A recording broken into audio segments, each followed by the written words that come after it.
As-tu tendance à régulièrement essayer de nouvelles stratégies pour essayer de changer ton résultat et tu tombes dans le piège de recommencer constamment? Moi aussi, ça m'arrive encore et aujourd'hui, en fait, j'ai envie d'explorer avec toi le rôle de la honte dans ta difficulté à changer des comportements. Bienvenue dans le podcast Ambitieusement TDAH. Si tu ne me connais pas, je suis Amélie Léveillé, coach et experte en comportement TDAH et aujourd'hui, en fait, j'ai envie d'explorer un sujet avec toi qui semble être quelque chose qui est extrêmement présent chez TDAH, donc la réalité de la honte. OK, j'en ai parlé un peu dans l'épisode de la semaine passée, dans l'épisode 187, mais je vais en parler en plus en profondeur aujourd'hui dans l'épisode 188. Et en fait, ce que j'ai envie de faire avec toi, c'est un peu d'explorer à quel point la honte peut faire en sorte que tu vas avoir de la difficulté à fonctionner dans ton quotidien. Donc, je te rappelle que ton cerveau TDAH, en fait, c'est un cerveau qui a de la difficulté à bien se réguler et ça fait en sorte que toutes les émotions qui sont difficiles à vivre, je ne vais pas employer le mot négatif parce que négatif sous-entend que c'est des émotions que tu ne devrais pas vivre alors que ça fait partie de l'expérience humaine. Mais en réalité, les émotions du type honte sont des émotions que ton cerveau va chercher à éviter de ressentir. Et la réalité, c'est que ce qui provoque de la honte chez toi va pas faire en sorte que tu ne vas pas le faire. C'est que tu vas avoir juste tendance à l'éviter. La recherche est assez claire sur le fait qu'en fait, quand on utilise la honte pour essayer d'amener une personne à changer son comportement, ça ne fonctionne pas. La personne va juste avoir tendance à essayer de cacher ce qu'elle fait et va faire en sorte qu'elle ne va pas arrêter de le faire, elle va juste le cacher et elle va se sentir hyper mal chaque fois qu'elle va le faire. Elle va peut-être avoir des périodes où elle ne va pas le faire, mais elle va probablement y retourner avec énormément de honte et c'est un peu un cercle vicieux, en fait. Plus tu te sens honteux par rapport à quelque chose, plus tu vas avoir tendance à le faire en cachette et ça va t'amener à pas nécessairement changer les comportements que tu veux changer. Mais là où je m'en vais aujourd'hui, c'est en fait, dans le fond, le fait que quand on a un TDAH, souvent, la majorité du temps, en fait, on a vécu avec des gens dans notre entourage qui sont bien intentionnés. Là. Je suis pas en train de mettre la faute sur ces gens-là, mais des gens dans ton entourage qui ont passé leur temps à te dire que ta façon d'être, de faire, de vivre, d'avoir des limites, de décider, était pas comme il faut. OK? Puis là, je mets des guillemets, si tu m'écoutes pas en vidéo, il y a vraiment des guillemets, donc n'était pas comme il faut, n'était pas adéquat, n'était pas de la bonne façon. OK? Il y a toutes sortes d'aspects au niveau des fonctions exécutives qui font qu'on a de la difficulté à faire les choses comme les autres, comme par exemple remettre un livre à la bibliothèque en temps normal, mais aussi certaines formes de rigidité cognitive qui fait en sorte que c'est pas toujours facile pour nous, les TDAH, de voir d'autres façons de résoudre un problème que celle qu'on pense que est la bonne façon de résoudre les problèmes. J'ai été une de celles qui, régulièrement, quand j'étais à l'école au secondaire, donc je crois que c'est l'équivalent du lycée ou du collège en France, je suis pas trop certaine, donc autour de 14, 15, 16 ans, j'étais super bonne en mathématiques, sauf en examen. Parce que quand je faisais les exercices en mathématiques, on les faisait d'une certaine façon. Donc, par exemple, on me demandait de faire une résolution d'équation avec A, B, C. Donc, c'était l'ordre des étapes. Et quand on arrivait je faisais ça, je faisais les exercices, ça allait super bien. Quand on arrivait en examen, c'était pas A, B, C qu'on me demandait, mais c'était plutôt B, C, A. Et là, comme c'est pas dans l'ordre habituel, et que mon cerveau, la seule façon qu'il sait comment faire les choses, j'arrivais pas à faire l'examen et ça ne fonctionnait pas du tout. Puis ça, c'est probablement dû à une certaine forme de rigidité au niveau de... J'ai pas nécessairement tout le temps la capacité d'avoir accès à une autre façon de régler le problème que celui que mon cerveau a déjà établi comme étant la bonne façon de régler le problème, même si ça fonctionne pas. J'arrivais pas à résoudre des problèmes où j'arrivais à résoudre les problèmes pas de la bonne façon et là, j'avais pas de bonne note pour ma résolution, même si j'avais le bon résultat. Mais bref, mon but, c'était pas de parler nécessairement de mon parcours scolaire. Là où je voulais en venir avec tout ça, c'est vraiment que ça nous amène à fonctionner. Ben, en fait, notre cerveau TDAH fonctionne par défaut différemment. Ce qui fait qu'on a de la difficulté à répondre aux critères et aux fonctionnements que les autres ont. Surtout si tu vis dans un environnement qui est très normé ou où tu as un métier qui est très normé et que tu as un peu intégré une identité par rapport à ce métier-là. Et là, je vais te parler du travail, mais ça peut être aussi une identité que tu portes dans ta vie. Si par exemple, pour toi, Moi, en fait, si tu me connais pas, si c'est la première fois que tu m'écoutes, sache que j'ai un bac en kinésiologie. Donc, la kinésiologie, c'est un baccalauréat à l'université. J'ai fait 3 ans d'université sur le domaine de l'activité physique. Donc, je suis graduée en termes d'activité physique. Donc, je suis un peu comme une entraîneur. J'ai travaillé plus de 10 ans dans le domaine de l'entraînement. J'ai exploré toutes sortes d'univers. J'étais autant dans le milieu aquatique que dans les gyms, que de toutes les sortes d'entraînements que tu peux t'imaginer, sauf spécifiquement certains sports. Je déteste les sports d'équipe. Je comprends pas le monde qui aime ça. Et je suis très... Mon fils tripe sur le water polo. Donc, voilà. Mais bref, je suis spécialisée là-dedans, en fait. Et je me suis même spécialisée dans la clientèle avec un handicap physique parce qu'un de mes centres d'intérêt particulièrement, c'était vraiment d'essayer de comprendre comment on allait réussir à obtenir le résultat qu'on voulait, par exemple, de renforcer le triceps en ayant une personne qui a une mécanique qui est complètement différente d'une mécanique normale, si on veut, là, OK? Et j'ai vraiment aimé travailler là-dedans. Mais une des choses qui a toujours fait en sorte que c'est extrêmement difficile d'adopter cette identité-là de kinésiologue, c'est que j'ai pas, j'ai pas l'apparence, entre guillemets, d'une personne qui, à mon avis, a l'air d'une vraie kinésiologue, OK? Je me suis fait reprocher toute ma vie, autant quand j'étais étudiante que quand, peu importe dans les domaines que je travaillais, je me suis fait reprocher de ne pas avoir l'apparence physique pour avoir le droit de prétendre être une kinésiologue. Mais je vais aller plus loin que ça. Okay, dans ma tête, une kinésiologue, c'est quelqu'un qui est capable de... une kinésiologue, à la base, c'est quelqu'un qui est capable de faire une évaluation de la condition physique, c'est quelqu'un qui est capable de faire une prescription d'activité physique, c'est quelqu'un qui est capable d'aider la personne à implanter le programme d'activité physique, c'est quelqu'un qui est capable de faire les corrections nécessaires pour adapter ce qu'on est en train de faire, tout ça dans le but d'améliorer la condition physique de la personne. La réalité, c'est que moi, comme kinésiologue, quand tu combines ça avec le TDAH puis la façon que mon cerveau fonctionne, pour moi, faire un programme d'entraînement, c'est super plate. J'aime pas vraiment ça, faire ça.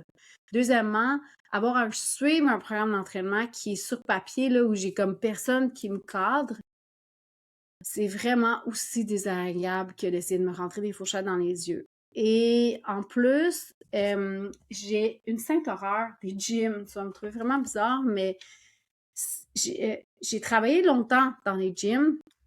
J'ai fait ça pendant plus de 10 ans, comme je te disais. J'ai même été propriétaire d'un gym de CrossFit. J'aime pas les gyms. Je trouve que ça pue. OK? J'ai vraiment une hyper... Si tu me regardes sur la caméra, mon chat a décidé qu'il nous rendait visite. Je déteste l'odeur dans les gyms. J'haïs ça. Je trouve que ça sent pas bon. Je trouve que j'ai vraiment ça, OK? Puis si tu sais de quoi je parle puis que toi, ça te dérange, tu comprends. Moi, pour moi, aller dans un gym, je rentre dans un gym, j'ai le cœur qui lève. Okay? C'est difficile pour moi. J'ai un haut le cœur. Je trouve ça vraiment difficile. Le pire, c'est que je suis pas dédaigneuse. C'est pas vraiment le fait d'être sur la machine puis qu'il y a quelqu'un d'autre qui est celui là. Ça me dérange pas vraiment. Quand je faisais du CrossFit, ça me dérangeait pas. Dans les gyms de CrossFit, je trouvais ça moins pire, l'odeur, mais les gyms plus standards, ça sent pas bon, OK? J'aime pas ça. Je trouve ça difficile. J'aime pas le sentiment que les gens me regardent. J'aime pas me faire regarder quand je m'entraîne, OK? J'aime ça. J'étais capable de le vivre dans un gym de CrossFit parce que dans un gym, on fait toute la même affaire en même temps. À part le coach, il y a personne qui te regarde. Tout le monde est occupé à faire ces choses. Tandis que dans un gym plus de machines puis de poids libres, tout le monde se regarde. J'aime ça. J'aime pas ça me regarder dans le miroir. Je déteste ça. D'ailleurs, en tant que kinésiologue, je vais te dire, si tu te regardes dans un miroir quand tu vas au gym, fais pas ça. Ce que tu devrais faire, c'est te concentrer sur ce que tu ressens et non pas sur ce que tu as de l'air. Mais en tout cas, ça serait une autre conversation. Mais j'ai ça, OK? Mais moi, là, comme kinésiologue, je suis persuadée, dans mon identité, là, j'ai vraiment intégrer, en fait, que pour être une bonne kinésiologue, il faut que j'aie la capacité d'aller au gym, de lever des poids lourds, de courir, d'être super en forme. Et la réalité, c'est que pour moi, aller au gym, même si je connais l'importance de m'entraîner, même si c'est quelque chose qui est super important pour moi, c'est difficile. OK? C'est difficile pour moi de faire ça. Et ça m'amène à avoir l'impression que je ne suis pas valide comme kinésiologue parce que j'ai honte d'avoir de la difficulté à aller au gym. C'est la même chose en tant que coach. La réalité, là, c'est que je suis coach TDAH. Puis être coach TDAH, ça veut pas dire tout savoir. Ça veut dire être capable d'écouter la personne puis essayer de comprendre qu'est-ce qui fait en sorte que c'est difficile en ce moment, cette chose-là. Puis la réalité, c'est que en tant que coach, en ce moment, il y a des choses dans ma vie qui se passent qui font en sorte que j'ai une problématique, j'ai une maladie chronique, j'ai des douleurs quand même qui sont présentes. Et j'ai l'impression que si j'avais réussi si j'étais capable de contrôler ça, ça prouverait en quelque part que je suis une bonne coach. Je sais pas si ça fait du sens ce que je te dis tout là. Moi, je sais que ça fait du sens ce que je te dis, mais j'espère que, je sais pas si toi, tu t'identifies là-dedans. Parce que là, je parle de ta carrière. Ça se peut que toi, tu sois un professionnel dans un domaine X et que tu as de la difficulté à vivre, entre guillemets, à la hauteur des attentes que tu t'es mis toi-même, tout ça, plein de guillemets, là, de ce que ça devrait avoir l'air, ce genre de professionnel-là. OK? Et ce que ça fait, c'est que ça génère de la honte. Parce qu'il y a comme une dissonance entre l'identité que tu penses que tu devrais incarner quand tu es ce rôle-là, que ça soit une des identités que j'ai qui est très importante pour moi, c'est d'être une bonne maman. OK? Peu importe ce que ça veut dire, être une bonne maman. Puis pour moi, être une bonne maman, c'est une maman d'être disponible et à l'écoute. OK? Patiente et à l'écoute, c'est vraiment un mantra que je me répète souvent quand j'ai un petit peu plus de difficulté d'être avec mes enfants.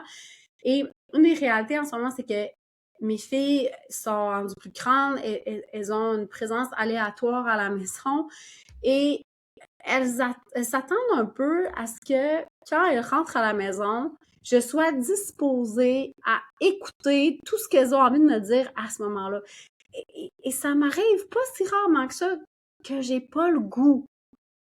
OK, là, je sais que c'est super tabou de dire ça, là, mais ça m'arrive pas si rarement que ça que j'ai pas vraiment le goût.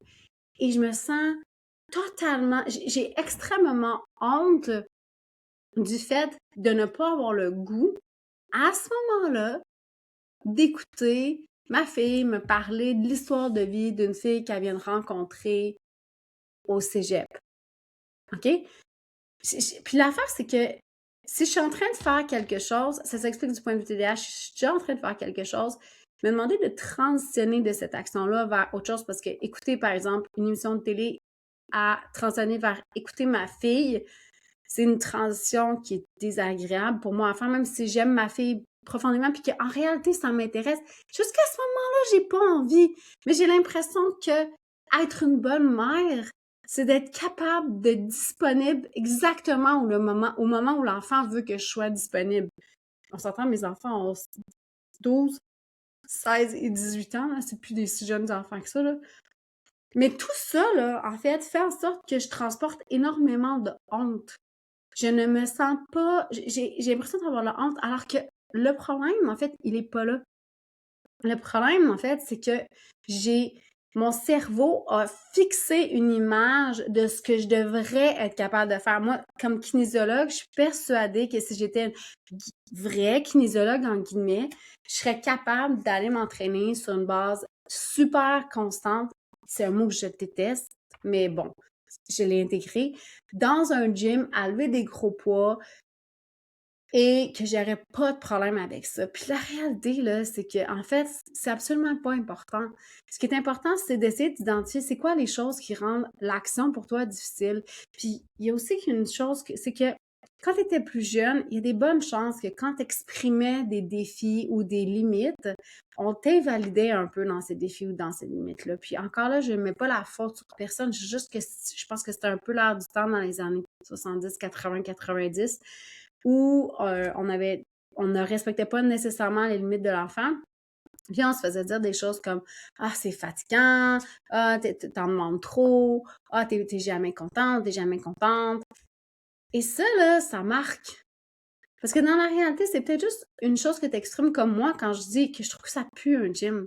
Je trouve ça sent tellement mauvais pour moi que c'est vraiment, vraiment un gros problème. J'ai absolument aucun problème à aller au yoga chaud. J'ai pas de problème à aller au pilates. J'ai pas tant de problème à aller dans un gym de CrossFit, mais aller dans un gym standard, je trouve ça vraiment épouvantable. Puis l'affaire, c'est que moi, dans ma tête, la seule façon valide de m'entraîner comme kinésiologue, c'est là-dedans. Et là, j'arrive pas à résoudre ça. Puis en fait, c'est pas vrai, j'y arrive à résoudre ça. Mais là où je t'amène aujourd'hui, c'est te demander, est-ce que ça se pourrait qu'en ce moment, mon cerveau génère une seule façon valide d'être cette identité-là?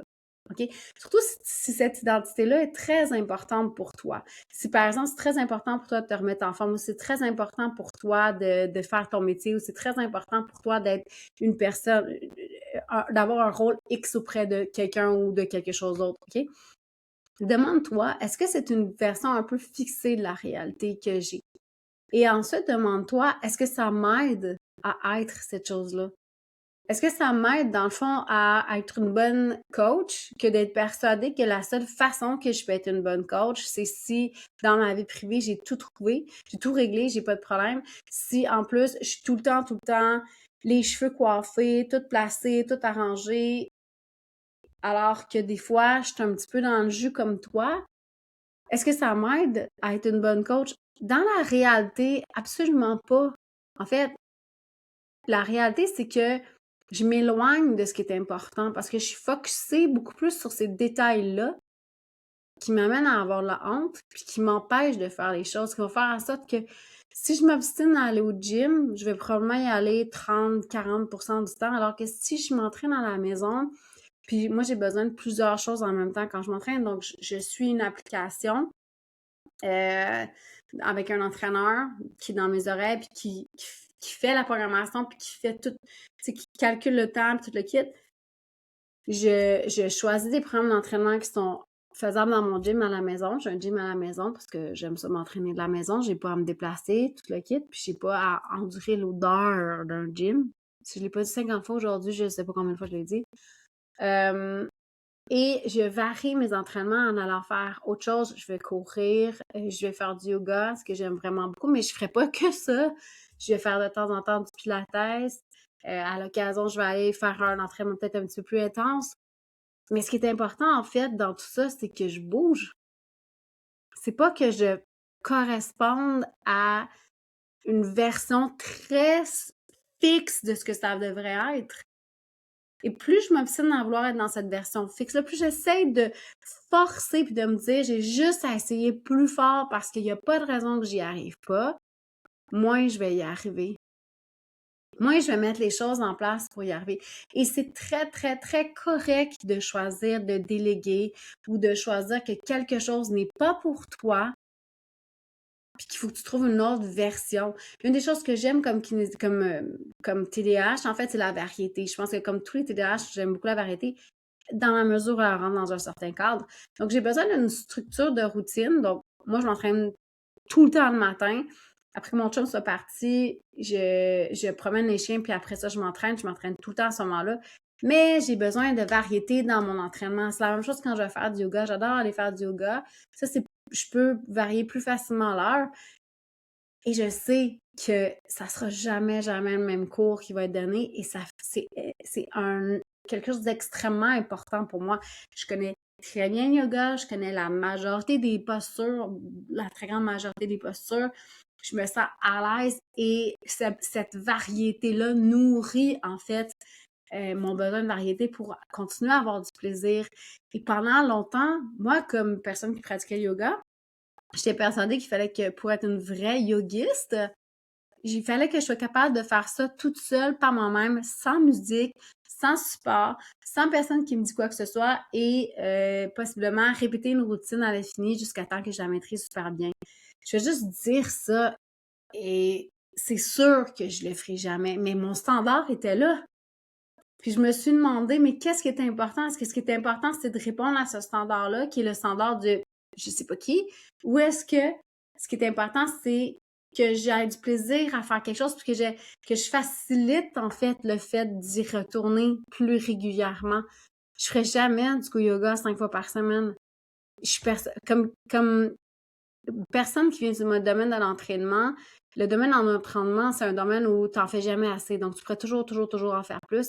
Et la réalité, c'est que moi, quand je m'entraîne plus que honnêtement, il faut que je m'entraîne autour de 4 fois par semaine. Le yoga compte pas vraiment, mais si je rajoute du yoga, en tout cas, bref.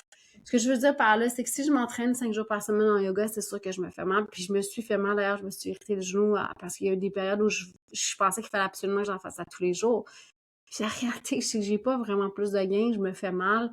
Puis je finis par m'écœurer de le faire. J'ai plus du tout de plaisir à le faire. OK? Donc, je pense que quand on vit avec un TDAH, il faut accepter que notre cerveau fonctionne d'une manière où on a besoin de certaines choses, mais surtout, si tu ne fais qu'essayer d'ignorer, en fait, certaines de tes difficultés, tout ce que ça va générer, c'est énormément de honte.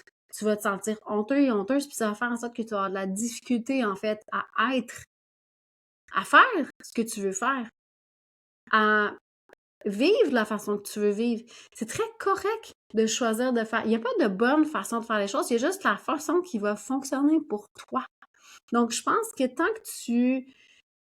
qu'on reste, c'est ça, c'est une erreur que je vois souvent quand je travaille avec mes clients. Ils viennent me voir puis ils s'attendent à ce que je réussisse à leur faire quelque chose d'une manière très stricte, là, tu sais, qu'il faut absolument que ça soit comme ça, que ça soit fait les choses. Puis moi, ce que je dis, c'est ça sera jamais strict. Il va toujours avoir une variabilité. Il va falloir trouver quels sont les ingrédients qui sont absolument essentiels, puis quels sont les ingrédients qu'on peut jouer avec pour faire en sorte que tu as du plaisir. Puis s'il y a des obstacles, même s'ils ont l'air hyper anodins pour ta mère, ton frère, ton chum, ta blonde, peu importe, s'ils sont importants pour toi,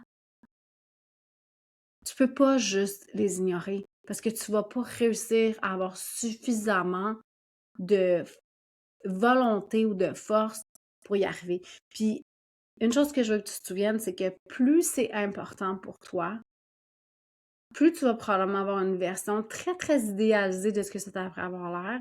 Puis plus tu vas avoir de la difficulté, de un, à laisser aller ces choses-là, mais de deux, à passer à l'action. Donc, la procrastination, en fait, ce n'est pas un comportement en soi qui est problématique, c'est tout ce qui va t'amener à procrastiner. Puis il y a des chances que ce qui t'amène à procrastiner, en fait, c'est le sentiment d'être inadéquat, c'est le sentiment d'avoir honte et c'est le sentiment d'être pas à la hauteur ou d'être pas comme il faut. Donc moi, je suis là pour te dire qu'en fait, donne-toi donc le droit de faire les choses à ta façon, puis je veux pas dire baisser la barre. Aujourd'hui, j'ai entendu un super neuropsychologue, pardon, que je me souviens jamais de son nom. Je vais essayer de le mettre en show notes, son nom. Il dit, if it's worth doing, do it badly. Donc, si ça vaut la peine de le faire, fais-les tout croche. Donc, si pour toi, ce qui est important, c'est d'aller bouger, saute sur place pendant 1 minute. Ça va être aussi valide que d'aller une fois par semaine au gym, puis que le reste du temps, tu te bats avec toi-même, ça t'amène énormément d'énergie, tu cultives énormément de honte, tu cultives énormément de culpabilité, puis en plus, tu y arrives juste jamais. Rappelle-toi ça, moi je dis aussi qu'on vise 50% plus 1. On vise d'être, j'ai souvent vu B minus does the work. Tu as été entraîné toute ta vie à considérer que si tu fais pas du A+, c'est pas bon. Moi, je suis en train de te dire que B moins, techniquement, tu passes. Même pas juste techniquement, tu peux avancer et tu passerais pareil. Je pense que tu peux même passer avec un D. Mais tu passes. Ce qui est important, c'est pas comment tu fais, comment tu corresponds à des critères. C'est est-ce que tu as réussi à faire la chose qui est importante pour toi? Si ce qui est important pour toi, c'est de bouger, ben bouge. Ce qui est important pour toi, c'est de show up pour tes enfants, show up d'une manière qui te convient. Puis moi, c'est quoi? Je suis en train de me dire que c'est bien correct de dire à mes enfants, attends, je vais être disponible dans X moment. Parce que j'ai le droit, moi aussi, d'être pas disponible. OK? Donc, j'espère que cet épisode-là t'a un peu aidé à, te donner le droit de dire que c'est pas ta faute, que c'est pas parce que tu as des limites ou des choses, des obstacles qui font ça que c'est difficile pour toi, qui sont invalides et que tu es obligé de faire un effort pour passer au travers, ça ne fonctionne pas, cette stratégie-là. Que c'est correct que de trouver des façons alternatives de faire les choses. Il n'y a pas une bonne façon de faire les choses. Puis c'est une des choses, quand j'étais kinésiologue, en fait, c'est une des choses que, à l'époque, là, quand j'étais au baccalauréat, en 2001, je me disais déjà que je ne voulais pas être une kinésiologue qui allait prescrire l'activité physique d'une certaine façon uniquement parce que moi, je me disais, mais l'important, c'est pas que les gens viennent dans un gym puis fassent des leg extensions ou des leg press. C'est ce que c'est. Ce qui est important, c'est que la personne bouge, peu importe la façon qu'elle bouge, si c'est en faisant du vélo, en allant faire de l'aquafam, en allant prendre une marche, en faisant du yoga, peu importe. L'important, c'est que tu bouges. Bon, il y a peut-être une chose que je trouvais qui est vraiment importante que tu travailles, c'est ton équilibre, mais outre ça, si tu bouges, il y a des très bonnes chances que tu sollicites ton équilibre. Donc, ce qu'on veut, c'est que tu bouges. C'est pas vrai qu'il y a une seule façon qui est valide de faire les choses. L'important, ça, c'est la science est très claire là-dessus. L'important, c'est que tu bouges. Peu importe comment tu bouges. Puis j'ai toujours pensé comme ça, puis je pense encore comme ça aujourd'hui. Puis des fois, je me dis, je suis pas super valide comme kinésiologue parce que moi, je devrais avoir une façon de penser. Je devrais avoir une façon. Je devrais penser qu'il y a une façon qui est bonne, puis c'est celle-là que je devrais vendre. Moi, je te dis juste que je suis pas là pour ça. Moi, je suis là, je t'ai amené, j'ai envie de t'aider à devenir, à avoir plus de facilité à faire les choses qui sont réellement importantes pour toi. Puis la façon que tu les fais ne sont pas si importantes que ça.